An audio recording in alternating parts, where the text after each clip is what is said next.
ಒಬ್ಬ ವ್ಯಕ್ತಿಗಾಗಿ ಬಿಜೆಪಿ ಇಷ್ಟೆಲ್ಲ ಆಟ ಮಾಡೋ ಅವಶ್ಯಕತೆ ಏನಿದೆ ಅನ್ನೋದು ಒಂದು ದೊಡ್ಡ ಪ್ರಶ್ನೆಯಾಗಿ ಉಂಟಾಗ್ತಾ ಇದೆ.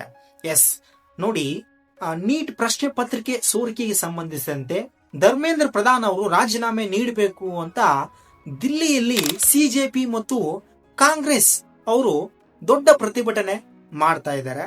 ಆದ್ರೆ ಬಿಜೆಪಿ ಇದಕ್ಕೂ ನಮಗೂ ಸಂಬಂಧ ಇಲ್ಲ ಅನ್ನೋ ರೀತಿನೇ ಅದರ ವರ್ತನೆಗಳು ಉಂಟಾಗ್ತಾ ಇದ್ದಾವೆ. ಇದಕ್ಕೆ ಸಂಬಂಧಿಸಿದಂತೆ ನಿನ್ನೆ ಪ್ರೈಮ್ ಮಿನಿಸ್ಟರ್ ಅವರು ಮೊಟ್ಟ ಮೊದಲ ಬಾರಿಗೆ ಪ್ರತಿಕ್ರಿಯೆ ನೀಡಿದ್ದಾರೆ. ನೀಟ್ ಪ್ರಶ್ನೆ ಪತ್ರಿಕೆ ಸೋರಿಕೆ ಅನ್ನೋದು ಅತ್ಯಂತ ಘೋರವಾದ ವಿಚಾರ, ಇದನ್ನು ಸಹಿಸಲು ಸಾಧ್ಯವಿಲ್ಲ ಅಂತ ನರೇಂದ್ರ ಮೋದಿ ಅವರು ಸ್ಟೇಟ್ಮೆಂಟ್ ರಿಲೀಸ್ ಮಾಡಿದ್ದಾರೆ. ಹೌದು ಸ್ವಾಮಿ, ಇದು ಎಲ್ಲರಿಗೂ ಗೊತ್ತಿರೋ ವಿಚಾರ. ಆದ್ರೆ ಇದಕ್ಕೆ ಸಂಬಂಧಿಸಿದಂತೆ ಜವಾಬ್ದಾರಿ ಹೊತ್ತು ಶಿಕ್ಷಣ ಸಚಿವ ಧರ್ಮೇಂದ್ರ ಪ್ರಧಾನ್ ಅವರು ಏಕೆ ರಾಜೀನಾಮೆ ನೀಡ್ತಾ ಇಲ್ಲ ಅನ್ನೋದೇ ನಮ್ಮ ದೊಡ್ಡ ಪ್ರಶ್ನೆ. ಘೋರ ಅಪರಾಧ ಆಗಿದ್ರೆ ರಾಜೀನಾಮೆ ನೀಡಬಹುದಾಗಿತ್ತಲ್ಲ, ಎದಕ್ ನೀಡ್ತಾ ಇಲ್ಲ ನೀವು ಅನ್ನೋದೇ ಒಂದು ದೊಡ್ಡ ಪ್ರಶ್ನೆ. ಇದಕ್ಕೆ ಸಂಬಂಧಿಸಿದಂತೆ ಸಿಜೆಪಿ ಏನ್ ಮಾಡುತ್ತೆ, ಜಂತರ್ ಮಂತರ್ ನಲ್ಲಿ ನಿನ್ನೆ ಪ್ರೊಟೆಸ್ಟ್ ಮಾಡ್ತಾ ಇದೆ.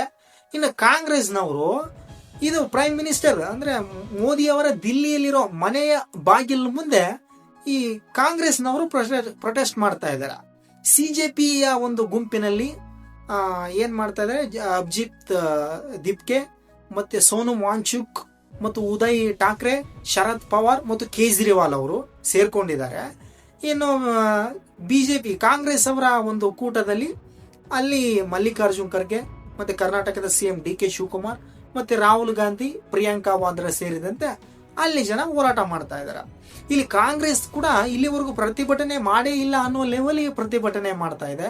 ನಿನ್ನೆ ರಾಹುಲ್ ಗಾಂಧಿ ಅವರು ಪ್ರಧಾನಿಯವರ ಮನೆ ಮುಂದೆ ಮಾಡಿದಂತ ಪ್ರತಿಭಟನೆಯಲ್ಲಿ ನೆಲದಲ್ಲಿ ಬಿದ್ದು ಒಳ್ಳಾಡಿದ್ದಾರೆ.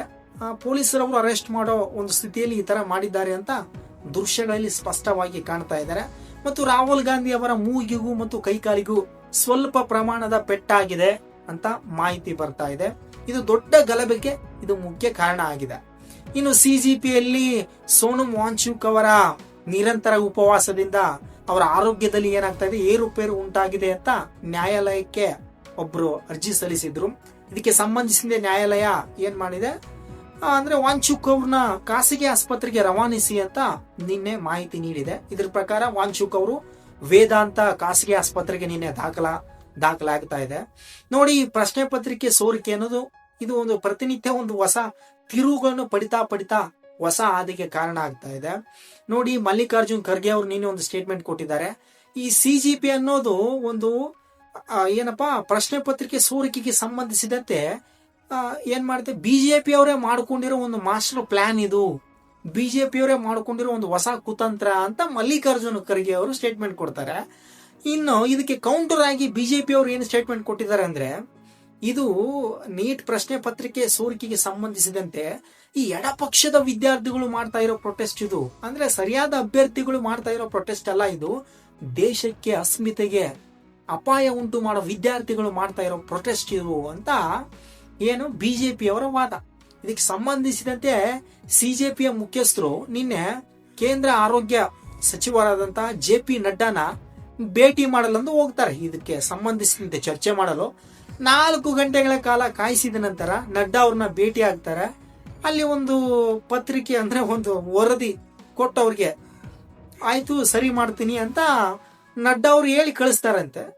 ಅದಾದ ನಂತರ ಸಿಜಿಪಿ ಅವರು ಹೇಳ್ತಾರೆ ಸುಮ್ಮನೆ ನಮ್ ಟೈಮ್ ವೇಸ್ಟ್ ಇದು ಅಂತ ಸಿಜಿಪಿ ಮುಖ್ಯಸ್ಥರು ನಿನ್ನೆ ಸ್ಟೇಟ್ಮೆಂಟ್ ಕೊಟ್ಟಿದ್ದಾರೆ. ಮತ್ತೆ ಇದರ ನಡುವೆ ಕೂಡ ಸಿಜಿಪಿ ಅವರು ಜಂತರ್ ಮಂತರ್ ನಲ್ಲಿ ಮಾಡಿದ ಪ್ರೊಟೆಸ್ಟ್ ನಲ್ಲಿ ಪೊಲೀಸರೇ ವಿದ್ಯಾರ್ಥಿಗಳ ಮೇಲೆ ಕಲ್ಲು ತೂರಾಟ ನಡೆಸಿದ್ದಾರೆ ಅನ್ನೋ ಒಂದು ಗಂಭೀರ ಆರೋಪವನ್ನು ಸಿಜಿಪಿ ಪಕ್ಷ ಪೊಲೀಸರ ವಿರುದ್ಧವೇ ಮಾಡ್ತಾ ಇದೆ. ಇದರಿಂದ ದೇಶದಾದ್ಯಂತ ಸಾಕಷ್ಟು ಭಾಗಗಳಲ್ಲಿ ಪ್ರೊಟೆಸ್ಟ್ ಕೂಡ ಮಾಡ್ತಾ ಇದೆ. ನೋಡಿ, ಇಷ್ಟೆಲ್ಲಾ ವಿಚಾರಗಳು ಕಾಂಗ್ರೆಸ್ ಮತ್ತು ಬಿಜೆಪಿ ಗೊಂದಲಗಳು ಉಂಟು ಮಾಡ್ತಾ ಇದೆ. ಇಲ್ಲಿ ಯಾರು ಸರಿಯೋ ಯಾರು ತಪ್ಪೋ ಅಂತ. ಎಸ್, ಖಂಡಿತ ಇದು ನಮ್ಮ ಪ್ರಕಾರ ತಪ್ಪು. ಇದು ನೋಡಿ, ನೀಟ್ ಪ್ರಶ್ನೆ ಪತ್ರಿಕೆ ಸೋರಿಕೆಗೆ ಸಂಬಂಧಿಸಿದಂತೆ ಧರ್ಮೇಂದ್ರ ಪ್ರಧಾನ್ ಅವರು ರಾಜೀನಾಮೆ ಕೊಡೋದು ಖಂಡಿತ ಉತ್ತಮ. ಯಾಕಂದ್ರೆ ಇಂಥ ದೊಡ್ಡ ವ್ಯವಸ್ಥೆಯಲ್ಲಿ ಇಷ್ಟು ವಿದ್ಯಾರ್ಥಿಗಳ ಅನ್ಯಾಯ ಉಂಟಾಗಿದೆ ಅಂದ್ರೆ ಖಂಡಿತ ನೈತಿಕ ಹೊಣೆ ಹೊತ್ತು ರಾಜೀನಾಮೆ ನೀಡುವುದು ಉತ್ತಮ. ಆದ್ರೆ ಬಿಜೆಪಿ ಅವರ ವಿಪರೀತ ಹಠಮಾರಿತನವೋ ಅಥವಾ ಏನು ಸೋಲ್ತೀನೋ ಅನ್ನೋ ಭಯನೋ ಗೊತ್ತಿಲ್ಲ, ಅವ್ರು ಈ ರಾಜೀನಾಮೆ ಬಗ್ಗೆ ಮಾತಾಡ್ತಾನೆ ಇಲ್ಲ. ಇದರಿಂದ ಬಿಜೆಪಿ ಅವರಿಗೆ 3 ತರದ ದೊಡ್ಡ ಸಮಸ್ಯೆಗಳು, ಇದರ ಜೊತೆಗೆ 3 ತರದ ದೊಡ್ಡ ಸಮಸ್ಯೆಗಳು ದೇಶದಲ್ಲಿ ಉಂಟಾಗ್ತಾ ಇದಾವೆ. ಪಂಜಾಬ್ನಲ್ಲಿ ರೈತರು ದಂಗೆ ಎದ್ದಿದ್ದಾರೆ. ಅಮೆರಿಕದ ನಡುವೆ ನಡೀತಾ ಇರೋ ಟ್ರೇಡ್ ಡೀಲ್ ನಲ್ಲಿ ಪಂಜಾಬ್ ರೈತರಿಗೆ ಅನ್ಯಾಯ ಉಂಟಾಗಬಹುದು ಅಂತ ಹಿತದೃಷ್ಟಿಯಿಂದ ಪಂಜಾಬ್ ರೈತರು ಹೋರಾಟ ಮಾಡ್ತಾ ಇದ್ದಾರೆ. ಈ ಹೋರಾಟ ಸದ್ಯಕ್ಕೆ ಅಂತ್ಯಗೊಂಡಿದೆ. ಆದರೆ ಇದು ಮುಂದೆ ಇದರ ಕಾವು ಹೆಚ್ಚಾಗುವ ಎಲ್ಲ ಮುನ್ಸೂಚನೆಗಳು ಕಂಡು ಬರ್ತಾ ಇದ್ದಾವೆ. ಇನ್ನು ಜಮ್ಮು ಮತ್ತು ಕಾಶ್ಮೀರಕ್ಕೆ ಪ್ರತ್ಯೇಕ ರಾಜ್ಯ ಸ್ಥಾನಮಾನ ನೀಡಬೇಕಂತ ಉಮರ್ ಅಬ್ದುಲ್ಲಾ ಅವರು ಏನ್ ಮಾಡ್ತಾರೆ, ಹೋರಾಟ ಮಾಡಲು ಕರೆ ನೀಡಿದ್ದಾರೆ ಅನ್ನೋ ಮಾಹಿತಿ ಬರ್ತಾ ಇದೆ. ಇದರಿಂದ ಬಿಜೆಪಿಗೆ ಇಂಟರ್ನ್ಯಾಷನಲ್ ಮಟ್ಟದಲ್ಲಿ ಒಂದು ದೊಡ್ಡ ಸಮಸ್ಯೆಗೆ ಇದು ಕಾರಣ ಆಗ್ಬೋದು. ಯಾಕಂದ್ರೆ 370 ರದ್ದು ಮಾಡಿದ ಮೇಲೆ ಜಮ್ಮು ಮತ್ತು ಕಾಶ್ಮೀರದಲ್ಲಿ ಒಳ್ಳೆ ಅಭಿವೃದ್ಧಿ ಮಾಡ್ತಾ ಇದೀವಿ ಅಂತ ಇಂಟರ್ನ್ಯಾಷನಲ್ ಮಟ್ಟದಲ್ಲಿ ಬಿಜೆಪಿ ಹೇಳ್ತಾ ಹೊಂಟಿದೆ. ಇದು ಯಾವ ರೀತಿ ಪ್ರಭಾವ ಬೀರುತ್ತೆ ಅನ್ನೋದು ಕಾದು ನೋಡ್ಬೇಕಾಗಿದೆ. ಇನ್ನು ಬಿಜೆಪಿಯವರ ಮಹತ್ವದ ಕನಸಾದಂತಹ ರಾಮ ಮಂದಿರ ನಿರ್ಮಾಣ ಮಾಡಿದ್ರು, 500 ವರ್ಷಗಳ ಕನಸು. ಆದ್ರೆ ರಾಮ ಮಂದಿರದ ಅಲ್ಲೇ ಏನಾಗ್ತಾ ಇದೆ, ಅಕ್ರಮ ನಡೆದಿದೆ ಅನ್ನೋ ಮಾಹಿತಿ ಬರ್ತಾ ಇದೆ. ಇದರಿಂದ ಬಿಜೆಪಿಯವರಿಗೆ ದೊಡ್ಡ ಮುಜುಗರ ಉಂಟಾಗಿದೆ. ಬಿಜೆಪಿಯವರು ಇದ್ರ ಬಗ್ಗೆ ಮಾತಾಡೋಕ್ಕೂ ಕೂಡ ಹಿಂದೇಟಾಗೋ ಪರಿಸ್ಥಿತಿ ಉಂಟಾಗ್ತಾ ಇದೆ. ಕಾದು ನೋಡ್ಬೇಕಾಗಿದೆ ಇದು ಯಾವ ತರ ಇಂಥ ಸಮಸ್ಯೆಗಳು ಬಿಜೆಪಿ ಯಾವ ತರ ಸಾಲ್ವ್ ಮಾಡುತ್ತೆ, ಯಾವ ತರ ತಮ್ಮ ಅಧಿಕಾರನ ಉಳಿಸ್ಕೊಳ್ತಾರೆ ಅಂತ ಕಾದು ನೋಡ್ಬೇಕಾಗಿದೆ.